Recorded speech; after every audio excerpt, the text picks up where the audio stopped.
Check. Another minute. Okay. Ladies and gentlemen, are we recording? Did I have to do that, or is it okay? I'm good to go. So first of all, there is a makeup session next week. Now, some people have said they have calendar problems, but that's the only date we have. So I want to tell you, I am going to try to wrap up the substance of Churchill's life this week. But what I'm going, no, don't worry, because next week, we're going to do a slight variation on Churchill. I want to talk about his wit and wisdom. I want to talk about his escapades and encounters. We will talk about his predictions for the future. So I just want you to be aware, although I may conclude his life if I have time, next week will be more fun because you will all get a big chuckle out of how he does rhetorically. And of course, I will try to give an appropriate imitation. Okay, we concluded last week with the darkest hour and Churchill's triumph. So let me be clear that what Churchill did in 1940 and 41 is what makes his presence in history so vital. He achieves his greatest hour, not just as a prime minister, but as a figure in history. I want to discuss with you a little bit now about the decline as prime minister. And this is really important because when the war broke out, it was the British Empire. And Churchill was viewed as the leader of a powerful nation. By 1943, Churchill's empire was imploding.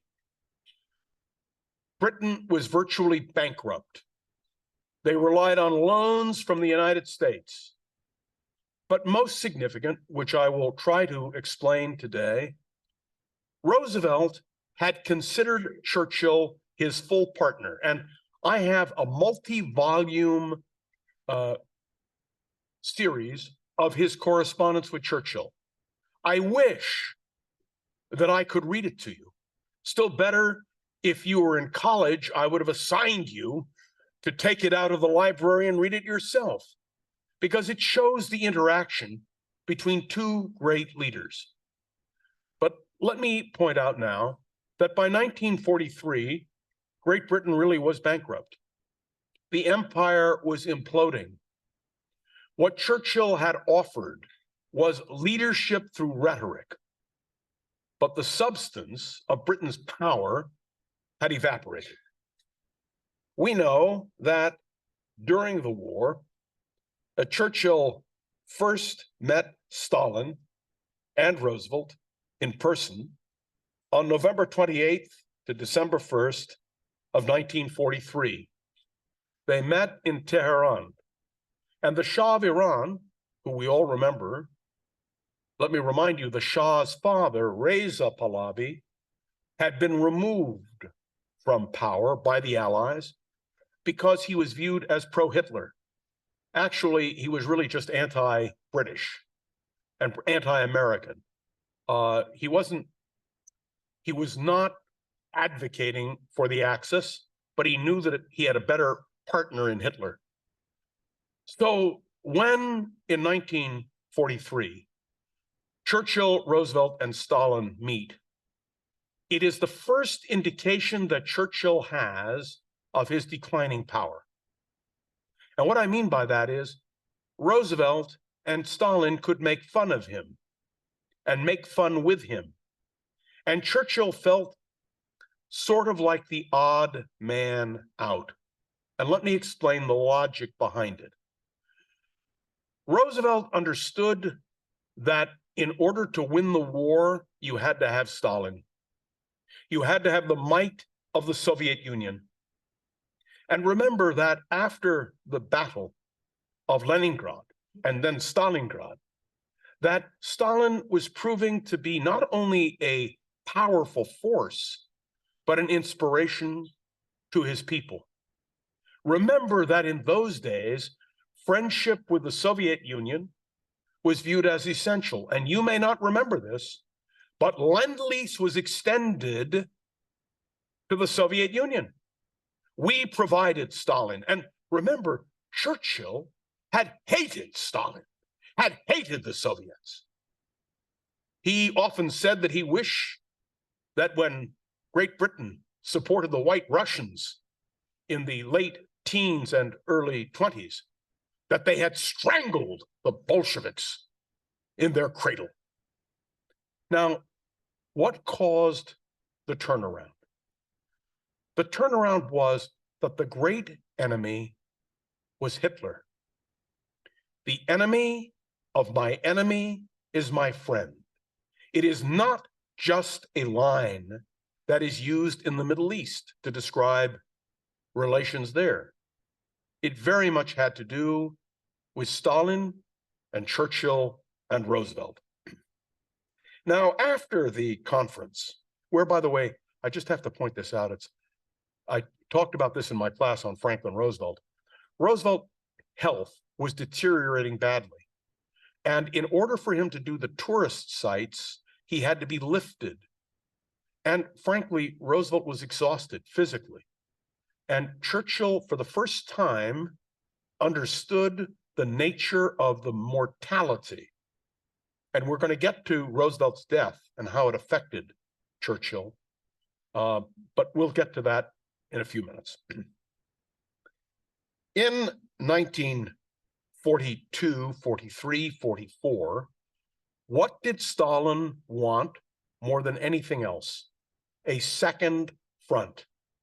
Because if the Allies invaded Europe, then the Soviet army would be relieved in a way from all the pressure. And so Stalin was constantly advocating for it. Churchill actually went to Moscow, his first trip to Moscow, where he met with Stalin in the Kremlin. And what was Stalin's agenda? One thing: attack, go to the European continent, give us a two-front war, we can win. But remember, the empire was no longer the empire. Churchill could not initiate something on his own. He could only do it in collaboration with the United States of America. The great, as Roosevelt put it, the great arsenal of democracy. This, again, was part of the fallibility of British imperialism and empire. So what you had was another interesting phenomenon. As Britain declined, the United States' power increased. France, although the rhetoric of Charles de Gaulle was quite convincing, was nothing. France had nothing, no ability to really do anything. And frankly, nobody trusted Charles de Gaulle. In fact, there's a wonderful story that Riley, who was the Secret Service agent who really protected Roosevelt, when Roosevelt met with de Gaulle, Riley was in a curtain, behind a curtain, watching, because nobody trusted de Gaulle. Riley of the White House, if you want to hear read a great book, it's about those years. Now came the great decision, the question of the invasion of Europe. There is another movie about Churchill, which describes his ambivalence about a second front. Why? Churchill was haunted by the memory of Gallipoli, the sacrifice of a generation. The movie opens with Churchill looking into the water. And what does he see? Blood. He sees blood. And so there was an ambivalence. Churchill knew that they had to strike, but there was a fear. What if they failed? What if young Brits were killed? What if they were left defenseless? But in the end, as you know, on June the 6th, 1944, the Allies attacked. You may not know this, but Churchill wanted to go as part of the invasion. He actually wanted to go to the beaches of Normandy as the Allies stormed those beaches. Partially, I think, because he refused to admit that he was in his 70s. He still thought of himself as this young, dynamic figure. Eisenhower forbade it, but more important, King George VI said, "Winston, you're staying here with me." And in fact, when the invasion took place, and I'm going to talk to you today about the relationship between Eisenhower and Churchill, equally important to the relationship between Roosevelt and Churchill. So the invasion takes place, and Churchill is thrilled with the success because he realizes that the end is coming. Now, remember, June 6th, 1944, the war ends May 8th, 1945. So it's literally the gestation period of a pregnancy, if I may be so crude as to point it out. And it was a struggle. But the one thing Churchill knew was that now Operation Sea Lion, the attempt to invade the British islands, would not work. But more than that, Churchill understood what the significance of the end of the war might mean. Let's pause. The Allies make rapid progress. They storm the beaches of Normandy, and within a matter of weeks, they're on the outskirts of Paris. The Germans miscalculated, misjudged, and as a result, the Allies succeed in breaking through all the lines. But it's not quite over. Because the Germans mount in December an offense to throw them back. We know it as the Battle of the Bulge. And you all read about it. I don't have to recount it to you. There are movies about it. There are stories about it. But for Churchill, this was a moment of real triumph. The Allies were going to win. And then, my friends, came February 4th to 12th of 1945, the Yalta Conference. Now, let me try to put this in perspective. Stalin would not leave the Soviet Union in a time of war. He was the Iron Man. He was the backbone, so he was viewed. And so he insisted that they come to him. For Churchill, it was okay. For Roosevelt, who was already declining and who would be dead within a year, it was a massive undertaking. And one of the great blows was that one of Roosevelt's key aides died. And during this conference, and for Roosevelt, it was a great blow. What happened at Yalta? That was the great debate that we dealt with in the 1950s. Did Roosevelt, in order to encourage Stalin, did he give up Eastern Europe? Did he sacrifice Poland? Did he sacrifice Eastern Europe? Well, the answer is that Roosevelt believed something. He believed in himself. He believed that no matter what Stalin did or what Churchill did, he, Franklin Delano Roosevelt, would be able to deal with any circumstance. So let me just be clear about this. Roosevelt viewed himself as the indispensable man. What did they agree on at Yalta? They basically agreed on the division of Europe and what we will now call spheres of influence. Stalin would control Eastern Europe, although he gave a guarantee for free elections in Poland. Never happened. Now, let me be clear. When I talked to Jimmy Roosevelt about this, President Roosevelt's eldest son, we taught a course on the American presidency together. Actually, I have to correct myself. He taught the class. I sat there and listened, but he allowed me to give a few lectures, but okay. Jimmy Roosevelt believed that his father believed that whatever Stalin intended to do, he could stop. So you ask a question, and I've taught a course for Fromm on the impact of personality on history. And there is no doubt that Roosevelt's death, which we will discuss, caused a huge change. So at Yalta, they agreed on something else. The United Nations was founded here in San Francisco. And Chris O'Sullivan, who all of you, I hope, have had the pleasure of hearing as a professor, and who, by the way, he gave me an autographed copy of his new book on Frank Knox, who was the Secretary of the Navy in the Roosevelt administration. And he's the man, by the way, who brought Adlai Stevenson to Washington.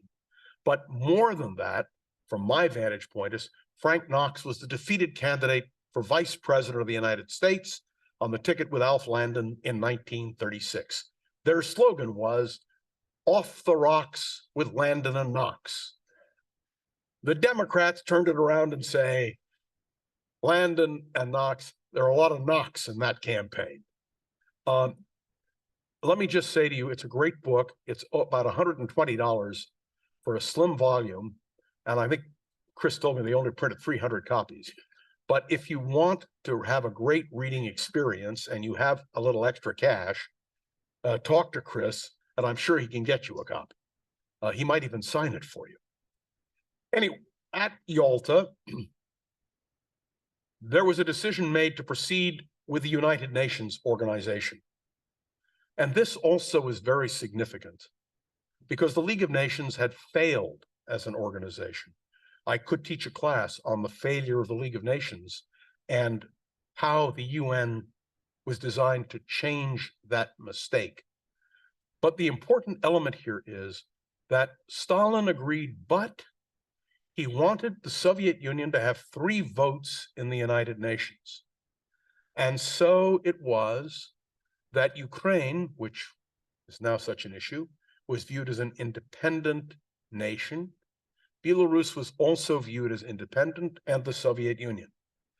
There was a lot of objection because all we had was 1 vote in the United Nations.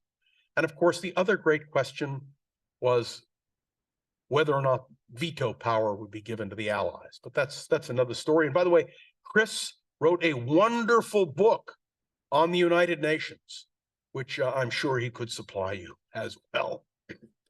So at Yalta, Roosevelt is really quite ill. Again, he pokes a lot of fun at Churchill. He and Stalin really unite in terms of their view. You know what Roosevelt called Uncle Joe? Uncle Joe. And he really believed that he could deal with Joseph Stalin. So the war ends. And all of you can remember where you were when the war ended. But some of you are old enough anyway. Many of you aren't. God, it's not like the old days. So Churchill does go to Germany, to Europe, as the Allies advance. He is in Great Britain when Franklin Roosevelt dies on April the 12th, 1945. There is a book called When F.D.R. Died. I read it when I was 10 or 11 years old. One of the most emotionally wrought books you could ever read, because it describes the emotion. When I talk to people older, they say, we don't remember any other president but Franklin Roosevelt. And it's very important to understand that even Republican, my grandfather, Edward Branston Sr., never voted for Roosevelt until 1944. He had two sons in service, and he said, despite the fact that he was a rock-ribbed Republican, I am going to vote for my son's commander-in-chief. And my father was in the service too, so there were three members of the family. This was the tremendous moment. On the 17th of April, 1945, Winston Churchill rose in the House of Commons. He titled his eulogy, "The Greatest Champion of Freedom." Now, let me just pause and say, Roosevelt is still a controversial figure. I don't know, anybody here take my course on F.D.R., The Life and Times of Franklin Roosevelt? It is one of the most intriguing stories, pro and con, that one can ever imagine. When I teach my course on the American presidency, I constantly tell people the three greatest presidents of the United States were Lincoln, Washington, and Roosevelt. And by the way, Roosevelt is now number 2 and Washington is number 3. There is no question for every single person here, what Roosevelt did when you get your Social Security check, you can thank Franklin Roosevelt. And when Roosevelt died, Lyndon Johnson, who was then a congressman, said we should all get down on our hands and knees and thank God for Franklin Delano Roosevelt. And it's true. He remade America, and his legacy is lasting.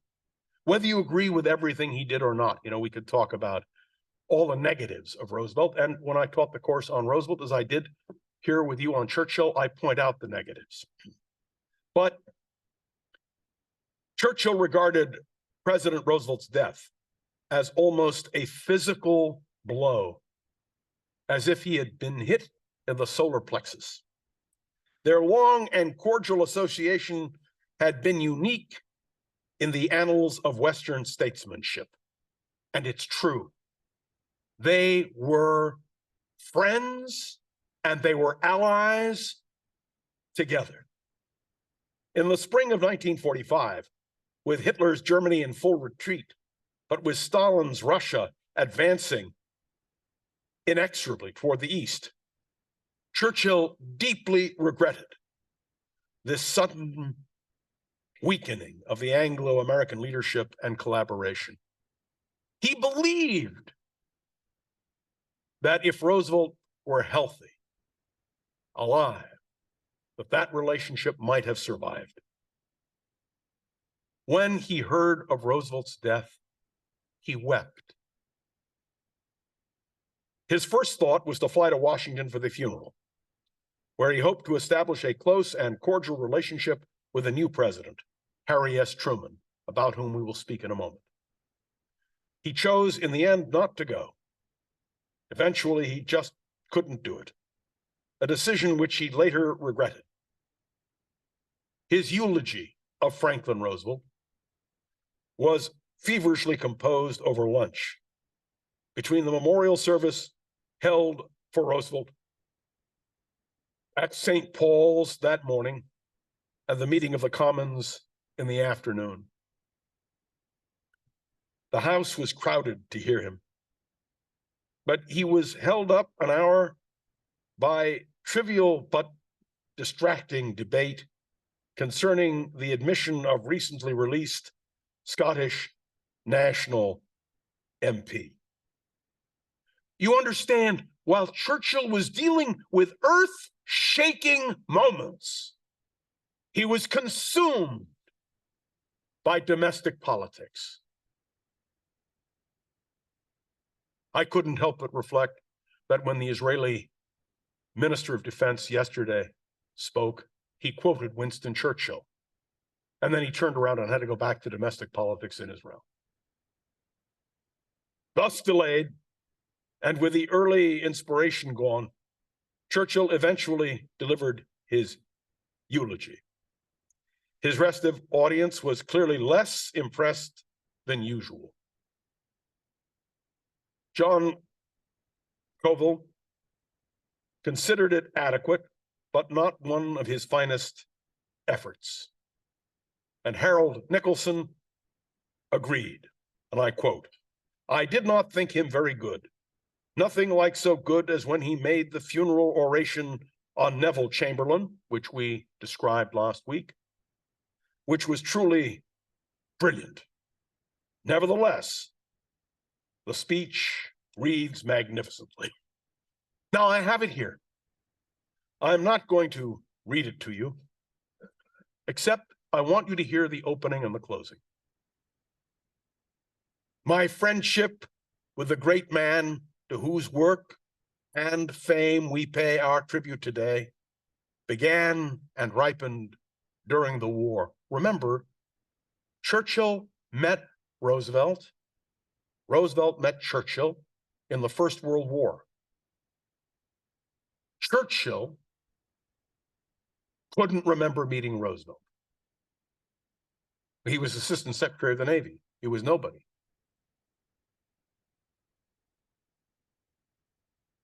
But Churchill said, "I had met him, but only for a few minutes after the close of the last war.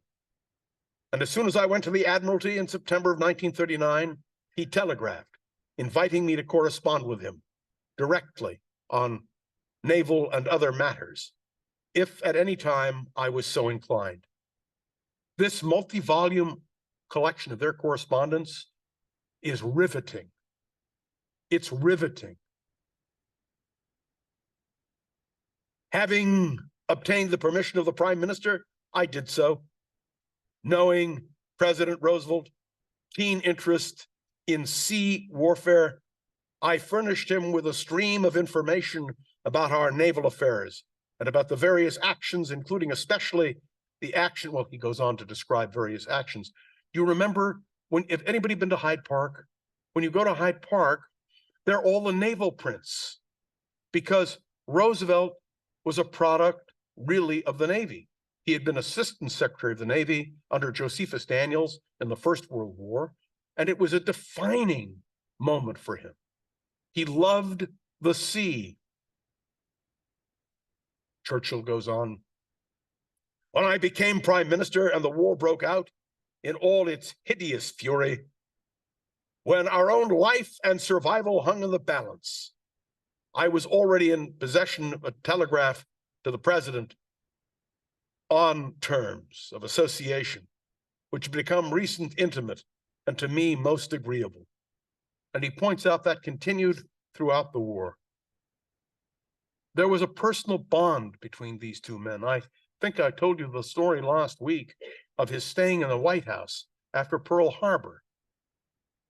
And they were so familiar that when Roosevelt rolled down the hall and burst into Churchill's room after he'd gotten out of his bath, and Churchill was standing there stark naked, Churchill was so comfortable, he just strutted his stuff and said, "The Prime Minister of the British Empire has nothing to hide from the President of the United States." It's worth understanding the intimacy between these two men. And of course, he recalled the president had written in his own hand a letter delivered by Wendell Willkie in January of 1941. "Sail on, O ship of state, sail on, O Union strong and great. Humanity, with all its fears, with all its hopes for future years, is hanging breathless on thy fate." At about the same time, recalled Churchill, he devised the extraordinary mixture of assistance called Lend-Lease, which will stand forth as the most unselfish and unsorted financial act of any country in all of history.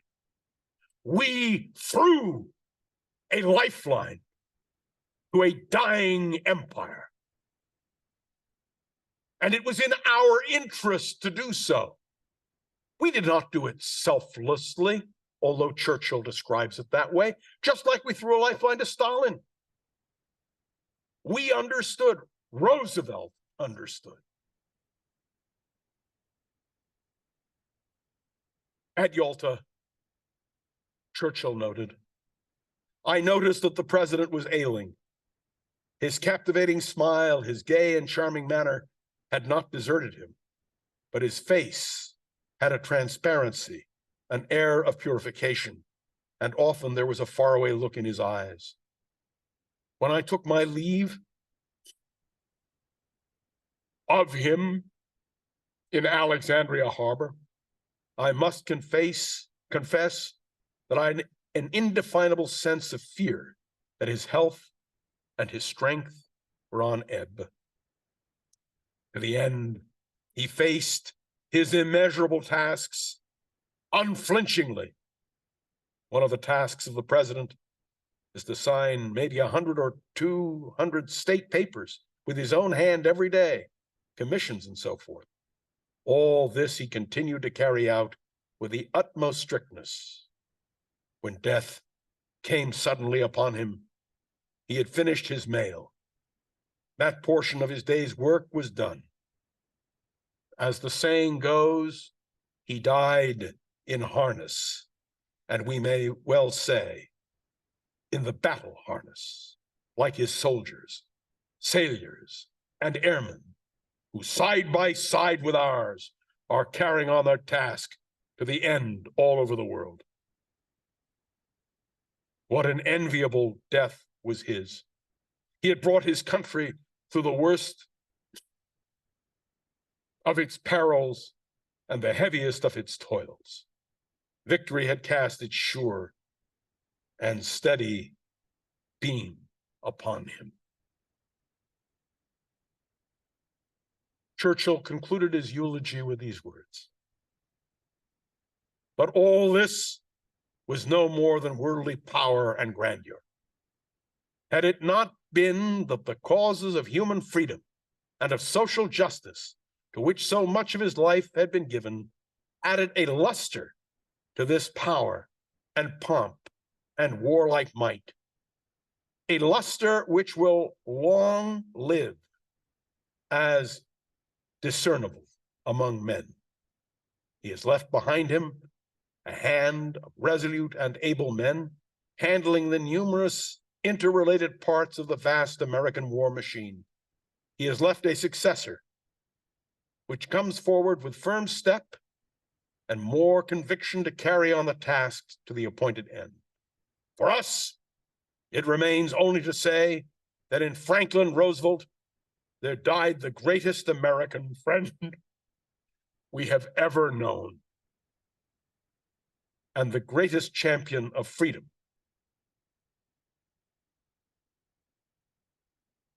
I mean, the emotion of what Churchill felt is astounding. And those of you who remember or whose parents told you, when Roosevelt died, there was weeping in this country. The only comparison that I have heard is the comparison to the death of John F. Kennedy. And between 1945 and 1963, not so many years had passed. But I can remember when Kennedy died, the conversation in my parents' home, where were you when F.D.R. died? It was a similar sort of feeling. So what happens when the war is over? But it wasn't. The E-Day came, but there was still the war in the Pacific. And Churchill still viewed himself as essential in that way. On the 13th of May, 1945, days after the surrender of the Germans, Churchill said, "It was 5 years ago on Thursday last that His Majesty the King commissioned me to form a national government of all parties to carry on our affairs. 5 years is a long time in human life, especially when there is no remission for good conduct. However, this national government was sustained by Parliament and by the entire British nation at home, and by all our fighting men and women abroad, by the unswerving cooperation of the dominions far across the ocean, and of our empire in every quarter of the globe." Remember, Churchill is still speaking about empire. And so the war came to an end. And one of the most incredible things that I learned about this was when Churchill stands with the king on the balcony at Buckingham Palace, people cheered. Now, let me explain. Cheers can be intoxicating. You can believe that because everyone loves you, at least for a moment, that all things are possible. And so the war concludes, and Churchill goes to Potsdam in Germany. There he meets Stalin and the new American president, Harry S. Truman. By the way, it's Harry S. with a period. He had two grandfathers, one by the name of Ship and the other by the name of Solomon, and they couldn't decide which one he should be named after, so it was Harry S. with a period, Truman. This was the first time that Churchill met Truman. Do you remember? No, you're too young. So am I. They used to say about Harry Truman that he was the senator from Pendergast, the Missouri boss who put him in the Senate. They used to say to err is Truman. Nobody could grasp that he would be president of the United States. After all, who could succeed Franklin Roosevelt? I mean, it's very important to understand the impact of personality. People often ask me, what if Kamala Harris becomes president of the United States? And I say, think about what they said about Truman. I can't tell you that Kamala Harris is a Truman, but I can tell you whoever becomes president of the United States all of a sudden assumes this tremendous persona. And even Gerald Ford, who pardoned Richard Nixon, nearly won re-election. If he hadn't pardoned Nixon, he probably would have. Now, Churchill makes a decision before he leaves for Potsdam. He says to the British people, let's hold elections. Okay. So let's stop and think about this for a minute. You've just defeated Hitler. Your country is still at war. You are acclaimed throughout the world as the greatest thing since God, mother, country, and apple pie, if I can put it in American terms. You are the man. More than that, you're a symbol. Churchill decided that he would hold elections. The Labour Party was not prepared to continue in the coalition, and Japan had been defeated, more or less. The bomb had not yet been dropped, but it was clear the handwriting was on the wall. And so on the 23rd of May, Churchill formally resigned and was at once invited to form a caretaker government. Parliament was dissolved on the 15th of June, and general elections were held on the 5th of July. 10 days later, both Churchill and Attlee, Clement Attlee, who was the leader of the Labour Party and who had been part of the coalition, flew to Potsdam and the results were declared on the 26th of July. Now, why was Attlee there? Remember, he was part of the government. He was a deputy prime minister. And there was always the thinking that even if Churchill were reelected, Attlee might still have some role. And of course, unbelievably, some thought he might even win the election. Now, remember, in Britain, it is not a head-to-head contest. The prime minister candidates don't run against each other. It's a parliamentary system. So the party which has the most members of parliament forms the government. Well, it looked like Churchill was a slam dunk. The Conservative Party had led Britain through all, but wait, there is a wrinkle. Britain was no longer an empire. Britain was bankrupt. People demanded change, social welfare, and yes, shocking as it may sound, socialism, healthcare, pensions, all the things which Churchill rejected and the Conservative Party rejected. But remember, the British people had just come through a horrific moment. During the course of the campaign, Churchill gave 4 broadcasts as Conservative Party leader. Now remember, the leader of the party is the man who, if the election turns out with your party having a majority of seats, becomes prime minister.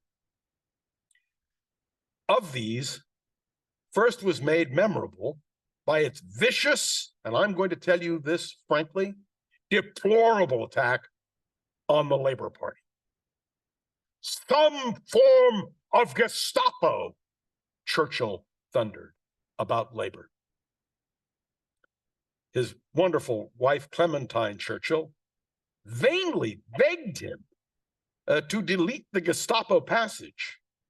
And the Times of London also regretted his, and I quote directly, uncomfortably abrupt transition from national leader to partisan demagogue.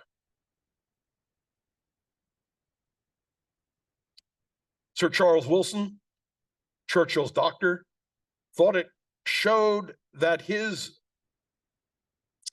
illustration was again showing him out of touch, that it was filled with vituperation and hate.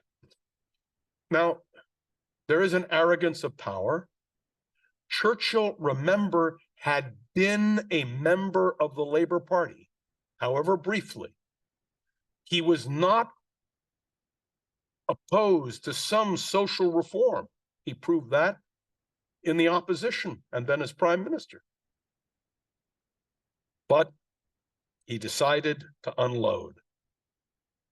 I must tell you, there is, by the way, on YouTube, if you Google British election 1945, there is a 1-hour special. It's free, it's on YouTube, that describes the election of 1945.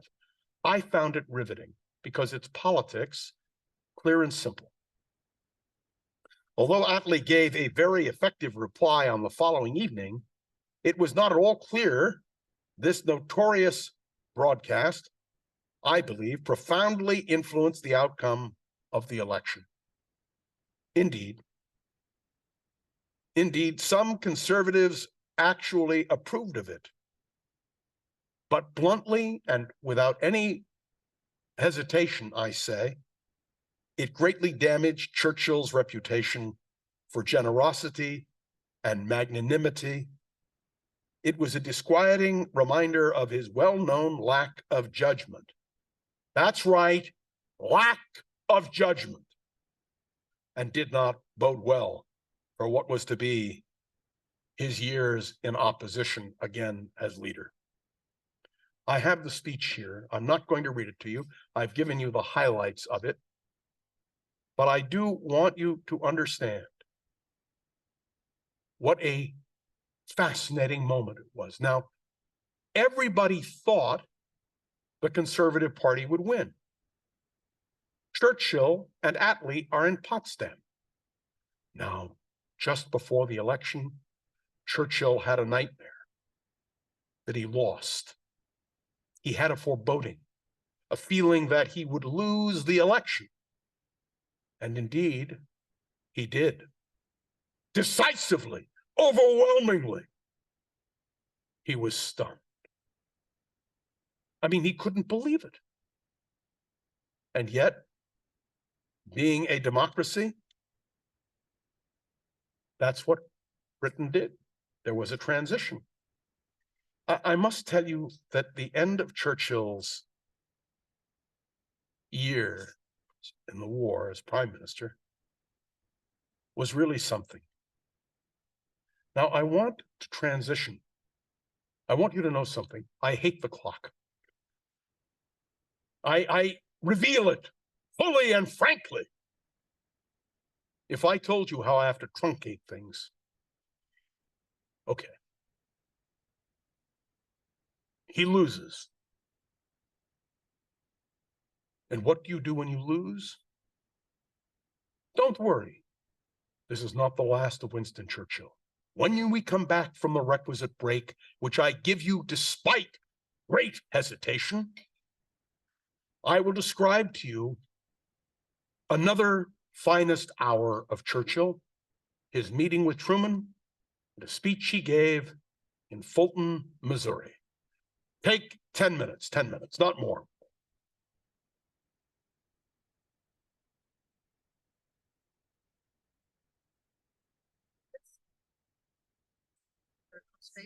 Yes.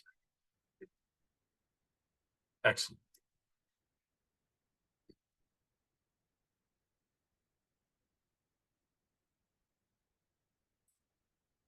Oh, I'm so glad you're back. Where have you been? Remember me? Barely. Your dessert was a great hit. Yeah. I wrote some. On the special last night on the Lend-Lease, they said when Britain was bankrupt, it was like your neighbor, okay, bye. Your neighbor's house is on fire. You let it burn, or you put your own. Oh, yeah, it's the firehouse. And then they said the stipulation also was that we were allowed to have bases all over. That is correct. And if they were to surrender, all the warships could go to North America. That is correct. Can you imagine? I didn't go into that. I mean, Okay. I just thought it was fascinating. forgive me for leaving so Oh, much no, out. I love the history of them. It's just But I do my best. yeah, you do a wonderful job. But see, I found out you one that doesn't sound. I understand. I need to go to Kinch if you can just- Yeah, do you have a question? Oh, and, in World War II, what about this theory that JFK was bringing Jews out of Europe through Cuba? And it sounds like there's some historical debate about whether that actually. It's not JFK, it's Joe. I'm sorry, LBJ, yes. Yeah, no, there's no debate over it. It did happen? He did. He had a mistress, a Jewish woman who he was very close to. And that's why he's a righteous Gentile. They were Jews from Austria right after the Anschluss. And he arranged for them to come into this country. Okay. And Lady Bird was not aware of it until right after Johnson became president, literally a week. He was invited to Houston where he dedicated a synagogue, and all the Jews came up and said, "Your husband saved our lives." He was a righteous Gentile. And if you read David Dallon's book on the American presidents and the Jews, there's a full account. Okay. And in fact, I sat with FDR's great-grandson Mhm. and told him the story. That's cool. Okay, thank you. Thank you. Your dessert was delicious. It contributed greatly to the weight which I'm trying to share. One sec. Your dessert that you gave me, I don't remember which one because I made it so was the many. cream. Ah, Don't do it again. okay. Now, first, thank you for today's lecture because most of the time you were not reading, you were listening, talking to people, listen. That's you the way I looking always at do me. it. Yeah, remember I just said to him, why you reading? Okay. My problem when I look at you talking here, The reason I read is when I'm quoting directly. forget it. No, second. Look what it is. I got it from Israel. From Israel. Not, I didn't buy it here. I no. Remember last time when I was here, I said that I have some surprise for you. Oh, yes. Look at this.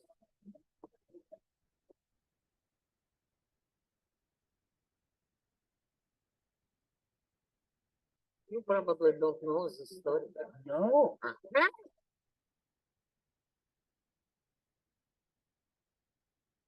This is great. Huh? Can I have this? Of course, it's for you. This one. This one. I'm not giving you because it's empty. I used to buy it at Armenian store, Ararat, Yes. but they don't make that small things. Big ones, 120, so I'm not buying it. Good. Next. I needed to be sober. Now, would you like me? I probably here, the only one from former USSR. What do you think? I can't because I don't have time. No, not today. But you even don't know what I was asking Doesn't- about. Speak. Oh, 2 minutes to present this. No, that's okay. Maybe, no, wait, not this week, maybe next week. Yeah, of Okay, course next okay, week, not today. Because it will be fun with in the last one. Remember you were at my place? Yes, yes. What do you think? If I invite you to my place and my friends, and we were talking about Israel, I would do it for you. if you want, we can pay you. I don't want to be paid. No? I don't You need sure? pay. What do I need the money for? If I'm homeless, I'm sitting on your couch. But keep in mind that it was not just you telling us. We will share with you. Okay, If we don't agree with you, we it will, doesn't matter. okay? People disagree with me all the time. Yeah? You should hear my wife. Okay. No, this is out of question. With wife, of course. Okay, I'm done. So I will talk to my friends and we will set up the time Yes, convenient for you and for yes, us. of course. And as long as you have your desserts, I will come. I consider that my payment, but no calories. Okay, we will give you the fish, No, just sweets. only sweet, Of course. okay, different. Yeah, yeah. Chocolate apple.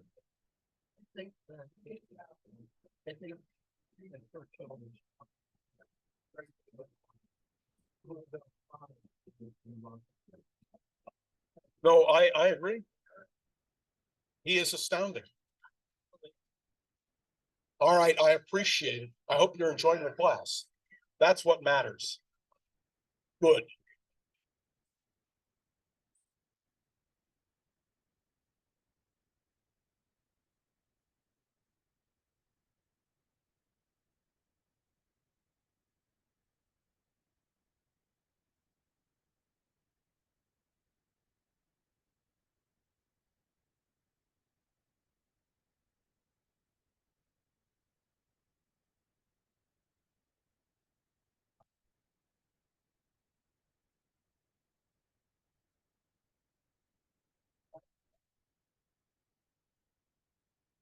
I hope you appreciate my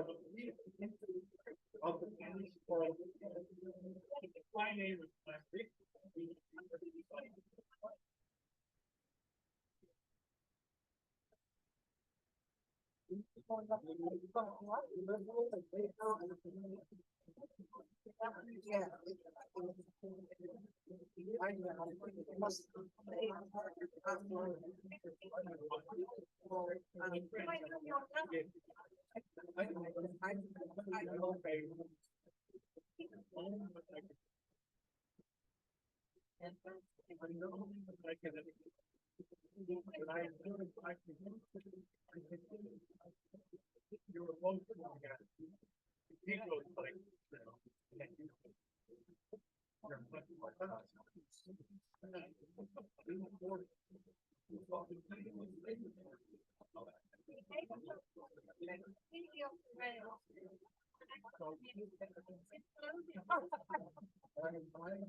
You didn't slip on it, did you? I hope not.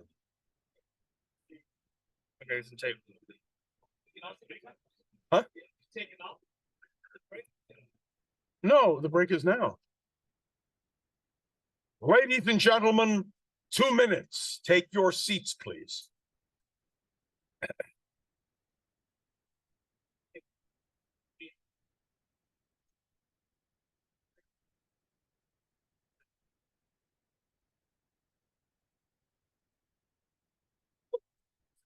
I don't know what I'd do without Herbert.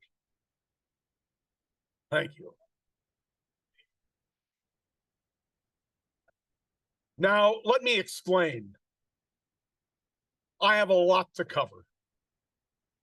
I'm going to try to do it all, and I ask your indulgence. So Churchill leaves office, but he does not leave the world stage. I am indebted to Clark Clifford. I hear a hearing aid, so somebody adjust. Oh, it's her? Oh.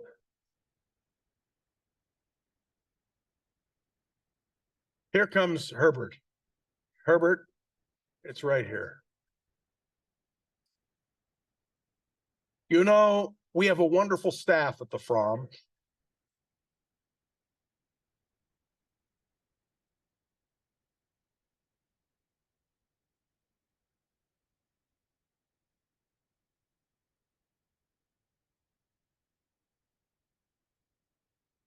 That's why I have problems. You may be 86, but I'd never know it. You know what she does to bribe me for a grade in this class? The pastries she prepares. I'm lucky I can waddle in. By the way, I'm going to ask her next week, speaking as a former resident of the Soviet Union, to speak for just a few minutes about Stalin and Churchill and the story, and you'll do that next week.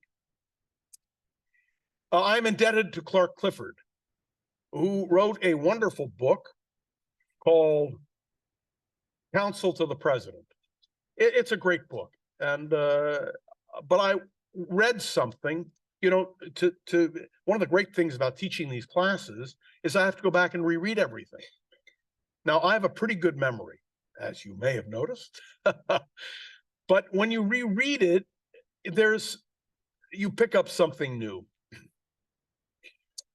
So a decision is made in 1946 to invite President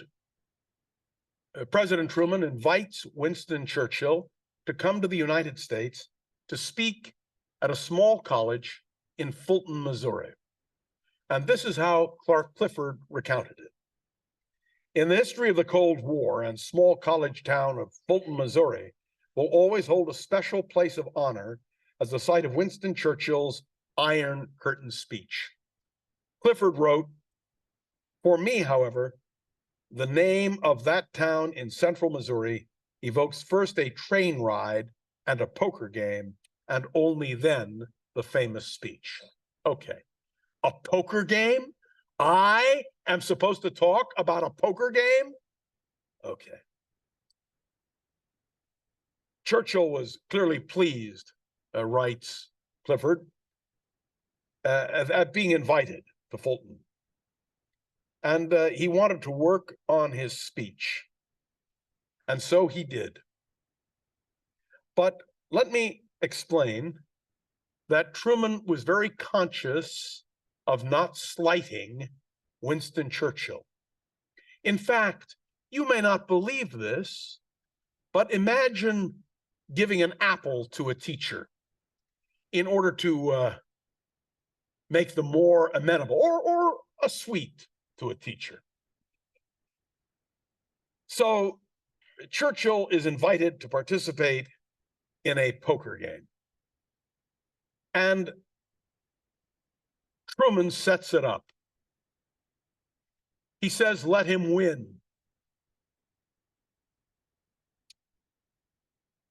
Churchill returned to the dining room, writes Clark Clifford, dressed in his famous World War II striped blue siren suit, and I thought looked a bit like a bunny suit. The stewards had a pot of green, well, that's not important, but here it is. After about an hour, Churchill excused himself briefly. The moment the door closed, President Truman turned to us with a grave expression. "Now look here, men, you're not treating our guest very well." He looked at Churchill's dwindling stack of chips. "I fear he may already have lost close to $300. Harry Vaughan was Truman's key aide. He looked at his friend of 30 years and laughed. "But boss, this guy's a pigeon. If you want us to play our best poker for the nation's honor, we'll have this guy's pants before the evening is over. Now, you just tell us what you want." And so President Truman smiled. "I don't want him to think we're pushovers. But at the same time, let's not treat him badly. Now, you have to understand, for Harry Truman and his cronies, playing poker was the highest art of all. And you didn't lose intentionally. Those were our ground rules for the rest of the trip. Churchill won some splendid pots, but lost others. At one point, I, writes Clark Clifford, dropped out of a hand of stud poker and noticed that Charlie Ross, the president's oldest friend, they went to school together and he became White House press secretary and died, unfortunately, while he was working for President Truman. I noticed that Charlie Ross, who was sitting near me, had an ace showing and an ace in the hole. I watched Ross raise Churchill and raise him again. Churchill, with only a pack showing, stayed right with him. Then at the end, Churchill let a substantial amount of money, perhaps $100, right there for this ace. Charlie studied what he knew he had to be a winning hand with its two aces, looked over at the president, gave what I thought sounded like a sigh, and folded. Finally, however, the evening was drawing to a close. We moved in a little on our guest. When the dust had settled and we tallied it up, Churchill had lost about $250. He had enjoyed himself thoroughly, but he had dropped just enough money so that he could not go back to London, and as Vaughan put it, brag to his limey friends that he had beaten Americans at poker. Now, it's these kind of anecdotes that I'm leaving out because there's so many of them dealing with Churchill's entire career. Now we come to Fulton, Missouri. Churchill was a genius. The grand theme of his speech at this small college, only because the president of the university wrote and said, we'd love to have Churchill speak. And Truman seized on the opportunity because he knew it would be great. Churchill's grand theme was that the U.S. now stood at the pinnacle of world power with an awe-inspiring accountability for the future. Churchill discussed ways to strengthen the United Nations. He was particularly interested in creating an international air force and placing it under UN command. Not very realistic. But remember the hopes for the United Nations. Do you remember that? If you go back, and of course, I'm the biographer of Harold Stassen. And when I talked to Governor Stassen about it, he was the last living signer of the UN Charter. And some of you attended the book signing that we did here when I wrote the book on Stassen with my colleagues. They believed in the future of the United Nations, which unfortunately, as you know, has proven to be a great disappointment. Just look at the resolution yesterday. In any case, he opposed sharing nuclear secrets with any nation except the United States, Great Britain, and Canada. He turned, Churchill did in his speech, to the question of history. Let me quote a bit from the speech. A shadow has fallen upon the scenes so lightly lighted by the Allied victory. Nobody knows what Soviet Russia and its Communist International Organization intend to do. And immediate future, or what are the limits, if any, of their expansive and proselytizing tendencies. It is my duty to place before you certain facts about the present position in Europe.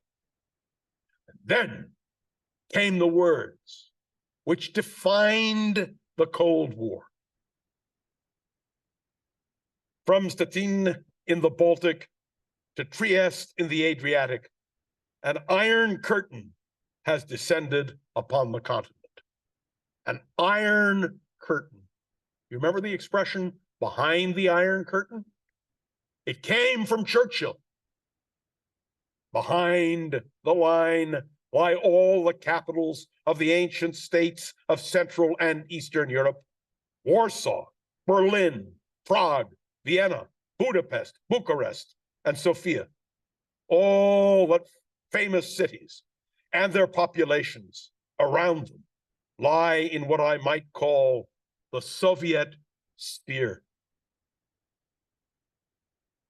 But to a high, very high, and some sense cases of increasingly measure, the control of Moscow. This, I want you to understand, was a defining moment, not only in Fulton, Missouri. It became the defining line for all of us during the Cold War, and did not cease until the collapse of the Soviet Union on December the 25th of 1991. This is how Clark Clifford described it.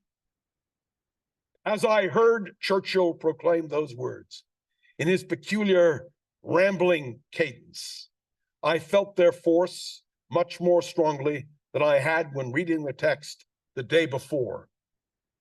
Churchill let Truman and his aides read the speech. He wanted them to understand what he was going to do because he was a guest in this country.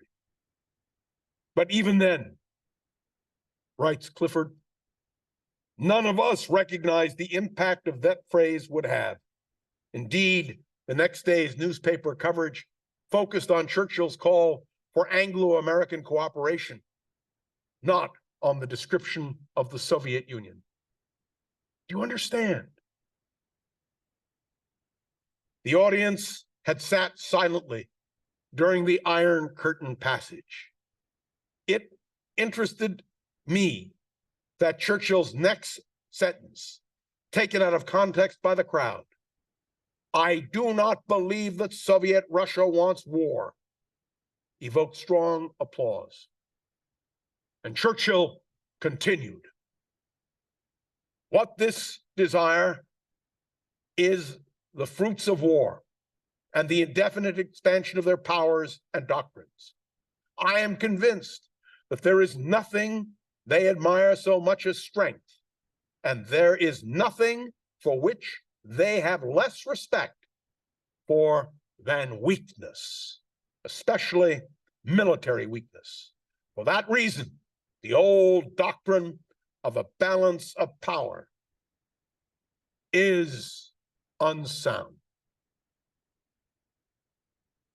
Clifford wrote, "For me, the most moving portion of the speech was a pregnant personal passage near the end of it.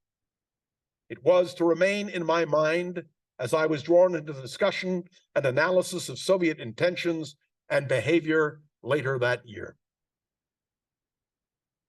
This is what Churchill said that remained in Clark Clifford's mind. "Last time I saw it all coming and cried aloud to my fellow countrymen and to the world, but no one paid any attention. Up till the year 1933, or even 1935, Germany might have been saved from the awful fate which has overtaken her, and we might all have been spared the miseries Hitler let loose on mankind." What Churchill was saying is the Soviets might do the same thing. The reaction to Fulton, I have to tell you, was that many people called Churchill a warmonger. I must tell you that I believe Winston Churchill was a prophet. Some would say a prophet without honor. And yet, what he said in those moments is so critical, so important, and the Fulton speech remains one of the most significant aspects of Winston Churchill's career. So, what do you do when you lose an election and you can give a speech, as he did on March 5th, 1946 at Fulton? What do you do? Well, you got to make a living. Former prime ministers did not receive a big pension. And I must tell you, Churchill did not live cheaply. In fact, some of you will recall that Clementine, even when he became prime minister, as you heard in the movie that we saw last week, turned to Churchill and said, "We can't afford to pay our bills." So how did Churchill make a living? He wrote books. He wrote articles. His 5-volume history of the Second World War is powerful, compelling, and of course, it paints Churchill in a very positive light. Because as Churchill said, if you write the history yourself, you're all set. I'm paraphrasing. So it is important to note that Churchill became a writer, and a very successful writer.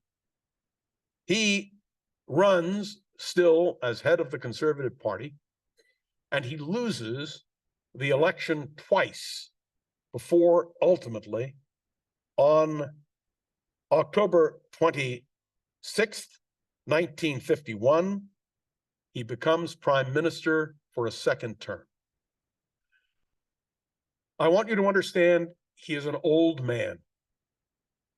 He had had several strokes.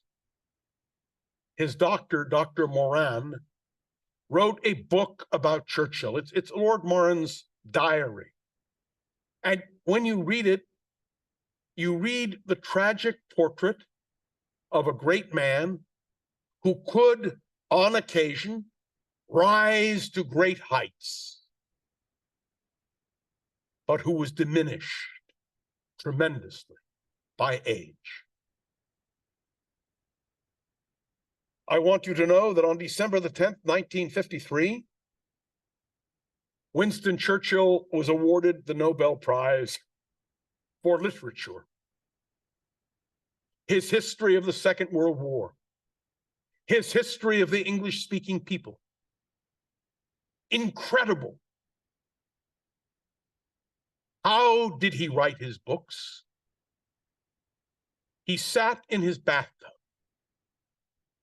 with brandy and a cigar. And because he was a great rhetorician, he dictated to his secretary or secretaries. And then they typed up what he wrote and he corrected it. May I tell you, there is no greater gift than the rhetoric, the speech, the ability to communicate in a fluent style. We'll talk about his use of rhetoric next week, because I want you to appreciate that not only could he write a speech, but he could deliver a speech impromptu.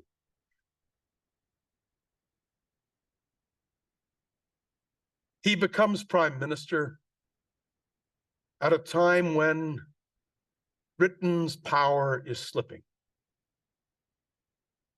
India is gone. Palestine is gone. In Asia, there is a restiveness, and Churchill's power is diminished greatly. When he finally resigns on April the 5th, 1955, the Queen comes to see him. She comes to him. Do you understand how unusual that is? Before he resigned, 2 years before, in 1953, she made Churchill a Knight of the Garter. That's why he is Sir Winston Churchill. He did not have to give up his seat in Parliament because he was not elevated to the House of Lords. And he would never have given up his seat in Parliament.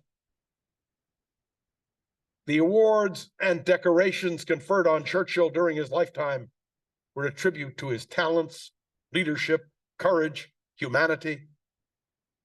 The showcases at Chartwell, those of you who have been there, have seen it, are full of awards. It ranges from the citizenship to a chiefship of the North American Indians to the cultural prize of the Afrikaners Literary Society. In the year of her coronation, Her Majesty the Queen paid a sovereign tribute, conferring on her prime minister the honor of knighthood. She invested him with the insignia of a knight companion of the most noble order of the Garter, created by King Edward III in 1348. I had to double check that to make sure I got it right. I wasn't alive then, so thus, at the beginning of a new Elizabethan age, Churchill, the great romantic, received England's most ancient order of chivalry and proudly donned the cape emblazoned with the red cross of St. George.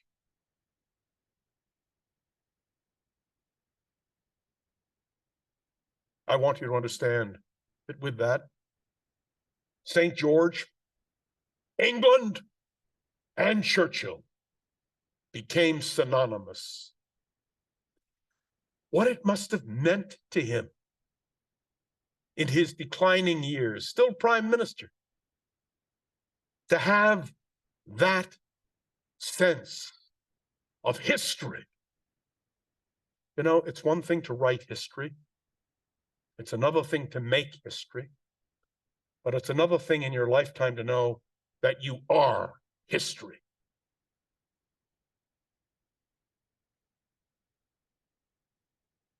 After celebrating his 80th birthday, in 1955, Churchill resigned as prime minister.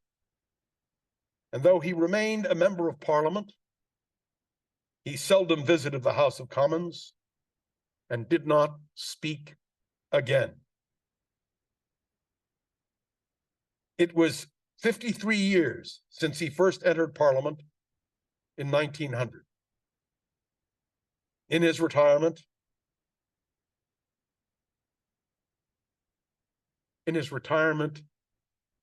I think he suffered, because the worst thing is to witness history that you have made and know that you cannot make it again. Do you understand? Those of you who retired from a business and you go back a few years later, you may love what the business has become, but you know if you'd stayed, it would have been much better.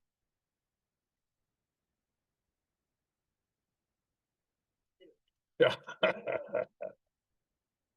In the 1950s, he spent a lot of time on Aristotle Onassis's yacht. And he traveled to the south of France and he painted. When I went to Great Britain in 1959, I was 10 years old. There was an exhibit of Winston Churchill's paintings. I think I told you about that in the first class. And I went with the expectation that I would meet Winston Churchill. I didn't. He was actually cruising on Aristotle Onassis's yacht when I was in London. But it was an amazing moment. And then I want to remind you, Churchill was a Victorian, a son of England, the Empire, and the Commonwealth. And yet in 1963, he had come to the United States, by the way. His last trip here was in 1959. and he was honored everywhere. There's a very famous picture of Churchill visiting at Walter Reed Hospital, John Foster Dulles, about whom we used to say he was like a bull who carried with him his own china shop. John Foster Dulles was dying of cancer, and Churchill and Eisenhower came to Walter Reed days before Dulles's death to meet him. And that, by the way, Nixon rather, had met Churchill as he was in decline. And if you read Nixon's book, Leaders, there's a wonderful selection on Churchill. I'm not going to share it with you. You have to read it yourself. But Nixon pointed out when I talked to him about it, that Churchill was a shadow of what he had once been. I've met people who I knew when they were younger. Oh, Joe Biden is a great example. If you'd known Joe Biden when I knew Joe Biden, when he was young and vital and vibrant, very different than the Joe Biden we see today. As effective as he may be, or ineffective, depending upon your politics, he's not the same. So, in 1963, he had the distinction of being made an honorary citizen of the United States, only the third person up to that point to be named an honorary citizen. Lafayette was the first. And I point this out because I want you to understand how important this was. And I'm sorry, Churchill was the second. The third was Raoul Wallenberg. And that was achieved because of Tom Lantos, who many of you knew. And well, under the seal of President John F. Kennedy, that honorary citizenship was given. And Lord Randolph Churchill, Churchill's son, came to the United States to represent his father, who was too old to make the trip. From an early age, Churchill was drawn to the American people. Through lecture tours, personal associations, and as a politician, he strived throughout his life to promote understanding and friendship between Britain and the United States. During the war, he worked in close harmony with Roosevelt, and so it was natural that he would be made an honorary citizen. The fact that his mother was American and that she had shared the common struggle for freedom in 2 world wars endeared him to the American people. But in accepting the honor most generously offered to him, Winston Churchill sounded a gentle but firm reminder. I am still an Englishman.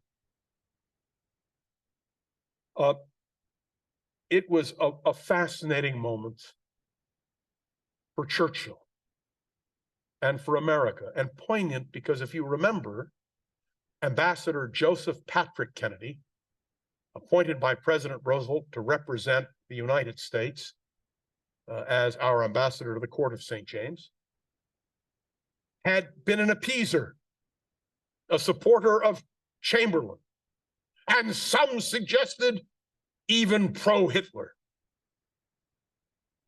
I would suggest you can read the book Roosevelt and Kennedy by Michael Beschloss, which is as good a historical account as any that I have read. And was Joe Kennedy an anti-Semite? The answer is yes. When Churchill began to decline, everyone understood there was a death watch. I still have in my clipping file the last time Churchill visited Parliament, the notices about his decline. The morning of the 30th of January, 1965, was gray, windy, and cold. But heedless of the elements, thousands of people, old and young, waited patiently along the funeral route for Winston Churchill.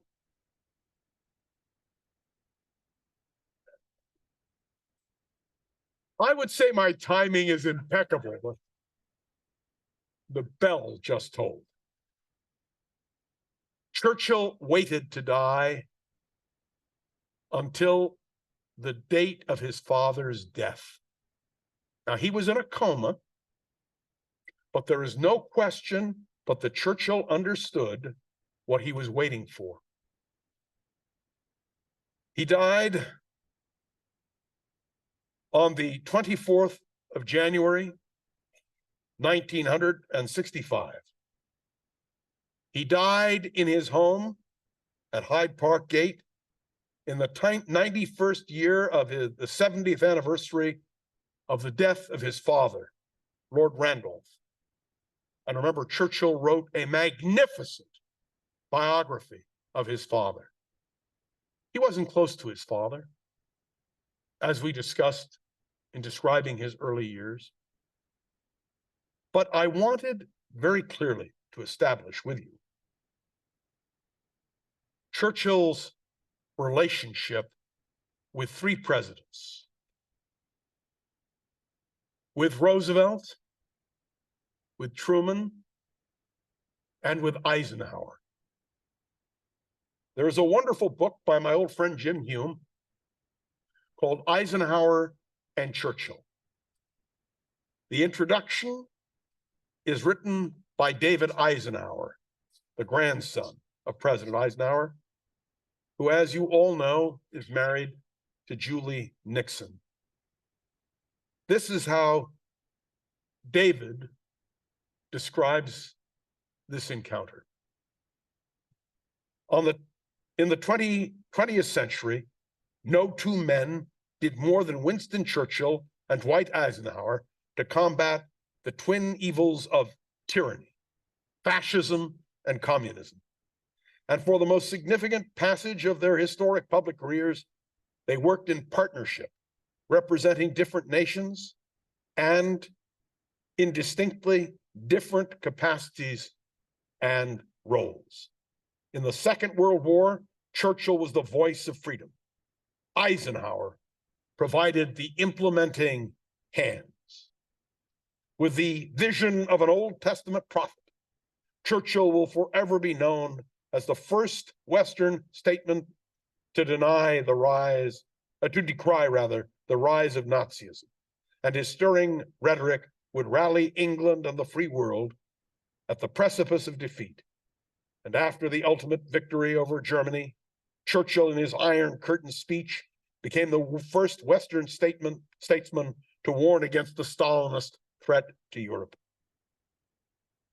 Eisenhower's gift lay not so much in his voice or in his vision, but in organizational brilliance and perceptiveness about people. Military strategist and diplomat are terms that describe Eisenhower. And that's true. If I could write a book describing the relationship of foreign leaders with Winston Churchill, Roosevelt, Truman, and Eisenhower, each one offered their own dimension. I have chosen to tell you the story not through my words, but through the eulogy, brief though it is, of Dwight Eisenhower to his old friend Winston Churchill. Let me remind you that Lyndon Johnson had just been inaugurated for his first elected term, his only elected term. And normally you would send a vice president to represent the country. But there was a tip to the news media that Johnson was sending Humphrey. And Johnson hated the idea of anybody knowing in advance what he was going to do.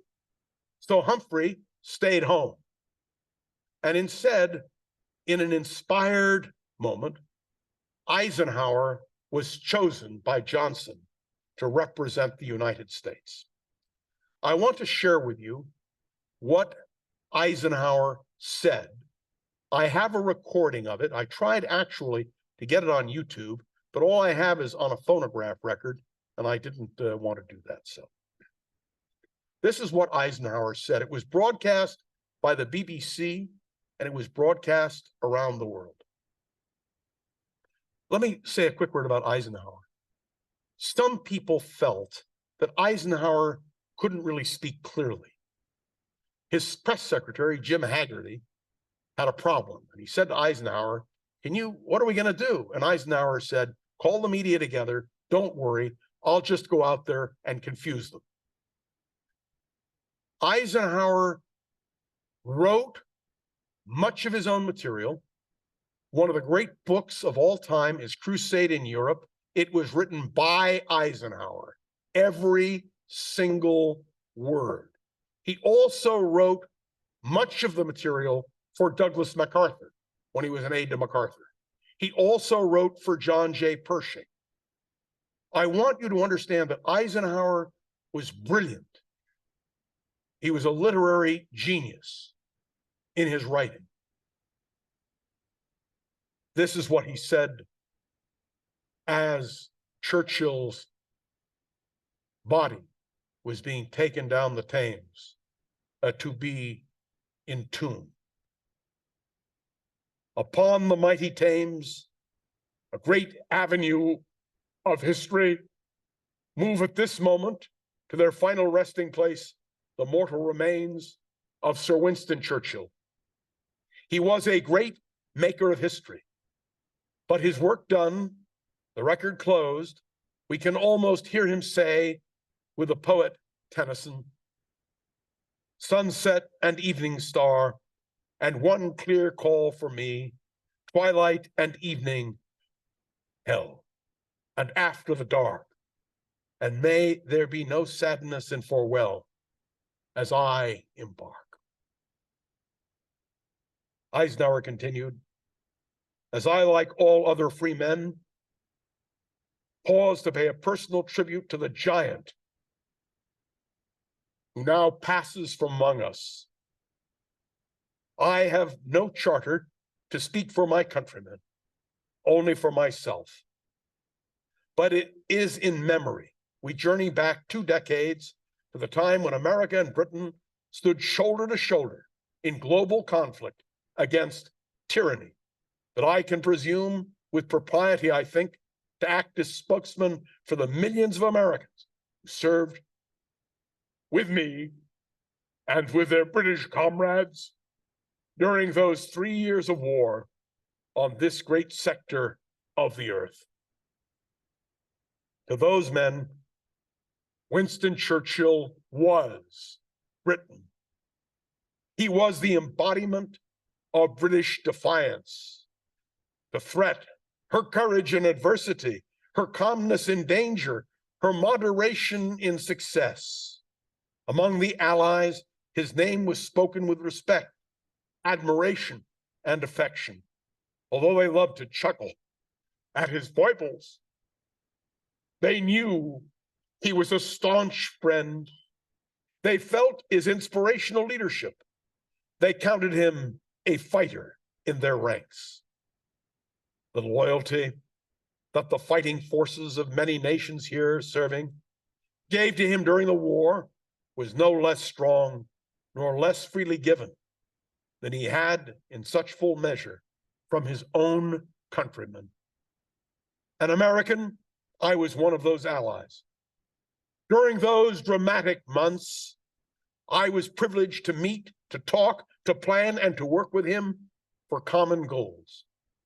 Out of the association, an abiding and, to me, precious friendship was forged.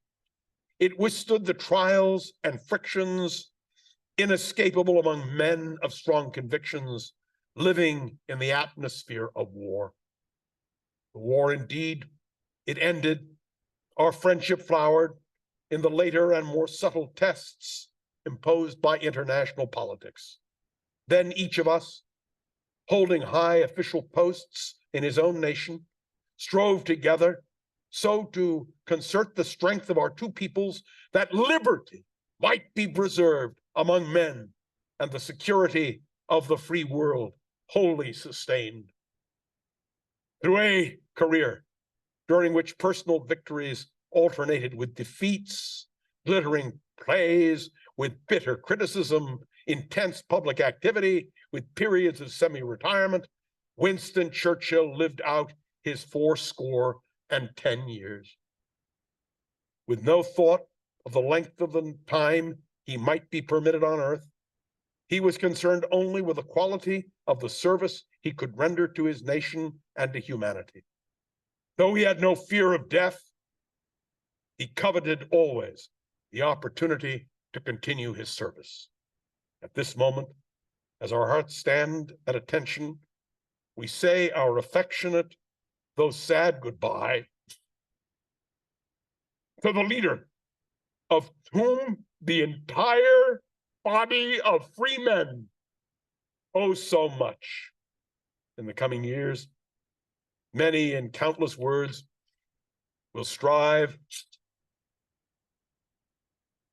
to interpret the motives, describe the accomplishments, and extend the virtues of Winston Churchill, soldier, statesman, and citizen, that two great countries were proud to claim as their own.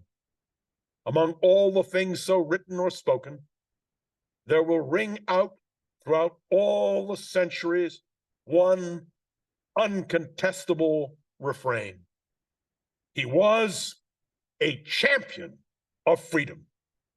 May God grant that we and the generations who will remember him heed the lessons he taught us in his deeds, in his words, in his life. May we carry on his work until no nation lies in captivity, no man is denied the opportunity for fulfillment. And now, to you, Sir Winston, my old friend, farewell. As Eisenhower read those words, I want you to know people wept. They understood this great man and what he had tried to do. I want you, I know it's late. Can I just wrap this up another few minutes? Churchill wanted in his last year as prime minister to hold a summit. Yes, do you know who coined the word summit? Winston Churchill.